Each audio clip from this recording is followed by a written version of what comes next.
Hi everyone, welcome to my channel. And it's day 3 of our code challenge. My name is Tunde once again. So in the previous days from day 1, we talked about AdLib, which is a challenge that tests how we can actually write a function to use string interpolation, right? So we did that. And day 2, we also talked about how to add numbers to another number, right? So we have a parameter called num and passing arguments when invoking the functions. So immediately we pass in the arguments, the function helps to add whatever number is passed as argument to the number 5 and it gives us the result. So what do we have today? Today is day 3.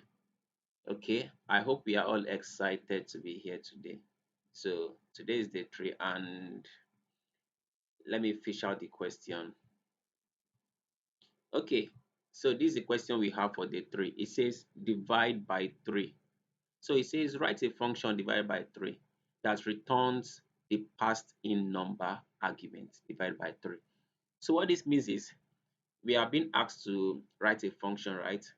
That before I proceed, one thing function does is that it's a set of code, right, that helps us to solve a problem when the function is called or when the function is invoked. So if we have a code base with so many implementation of almost the same thing, right, like throughout the entire code base, we have aspects where we have to add something to 7.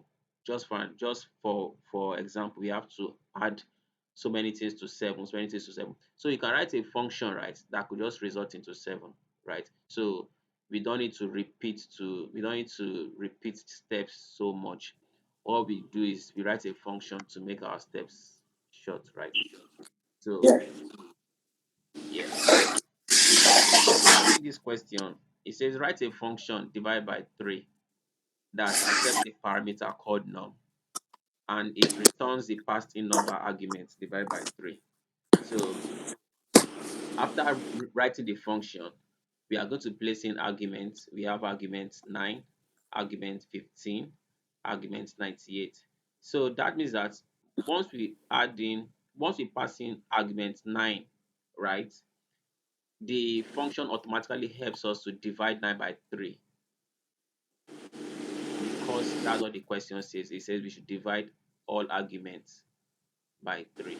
So 9 divided by 3, we know we get 3. 15 divided by 3, we know we get 5. 98 divided by 3, it gives us 32.66. And it's real course. Okay, so let's begin.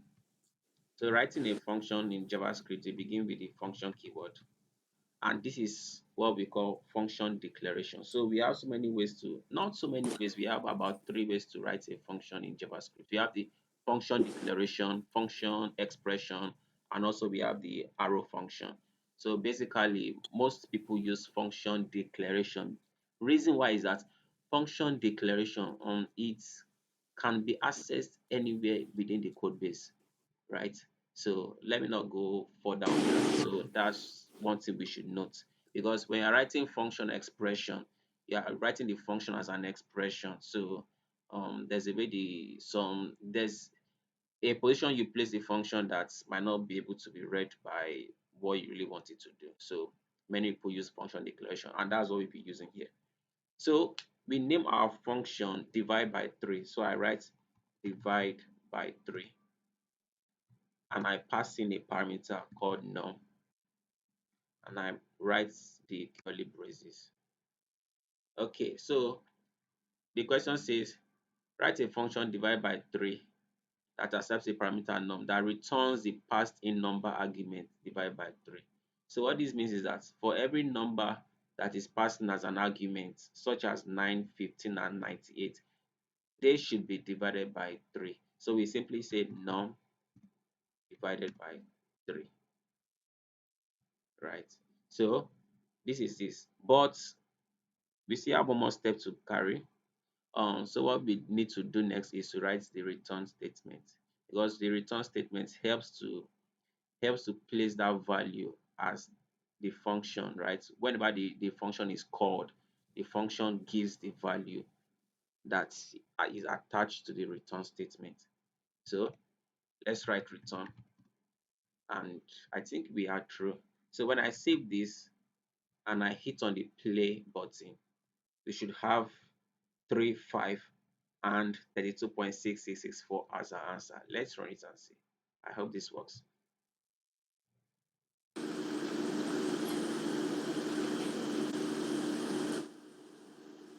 Okay, let me The, run it the again. functions are commented. Okay, yes. So the functions are commented. Thanks very much. Yes. So that's so we actually need to call a function. So whenever we write a function, we make sure that for us to be able to use a function, we call the function, and that's what we call invoking a function. So how do Mm. we call a function? We simply write the function name, that's divided by 3, and we place in the parentheses, right? But in this case, we have parameter. The parameters the parameters here has this parameter num has its value, right? It has 9 as its value. It also has 15 as its value. It has 98 as its value. So 9, 15, and 98 are simply called arguments. So we place this 9 here. When we run this, we are not going to get the answer. We are not going to see the results of the answer because we need to print the results to the console so that the user can actually see it by using the console log. So we say console log divide by 3 with argument 9. So we do this for 15 and 98 as well. So we do that. So we just write 15 here, and then we also write 98 here. So with that, we should get 3, 5, and 32.664 as our result. So I save this and I run again. Okay, so I think we've gotten the answer. We have 3, we have 5, we have 32.6664. Yeah, so that's what we have. Okay, any contributions from us, from anyone on the call? Yeah, can this be rewritten in a different function type? I don't know how to put that question now. But from the start, you said there were different ways you could write the function. So is Okay, there any other general function, perhaps aside the arrow function though? Any okay, other way we can represent it? okay, all right. So let's try using this. Let's try treating this same challenge using function expression, right?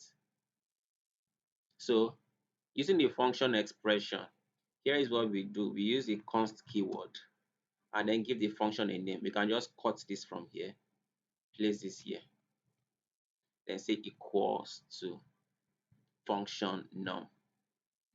So this is actually how we write the function expression. It's an expression now because we are assigning this function to a variable called divide by 3. So this is what we call function expression. So let's run this again to see if we are really correct. So let me hit on the play button again and see if this gives us the right answer. Okay, so we have 3, 5, 32.6664, which is the same thing as what we have here. 3, 5, 32.6664. Yes, Oh, thank you. Thank you so much. yes, sir. Or should we as well try it with the arrow function, or should we just leave it like this? Okay. Yeah, we can. Sure. Okay, so for the arrow function, we remove this function keyword and replace it with an equal to with greater than sign. So we save this. So this gives us the arrow function. So let me hit on the play button again and see if this works. Okay, so we have 3, we have 5, we have 32.6664. Yep. So our code works very, very well. Yippee. Okay. Thank you. Thank you so much. Yes, you're welcome. And thanks for joining on the call. I really appreciate it. Yes, sir. You're welcome. Okay, so with this, I think we've come to the end of today's code challenge and see you tomorrow. Bye.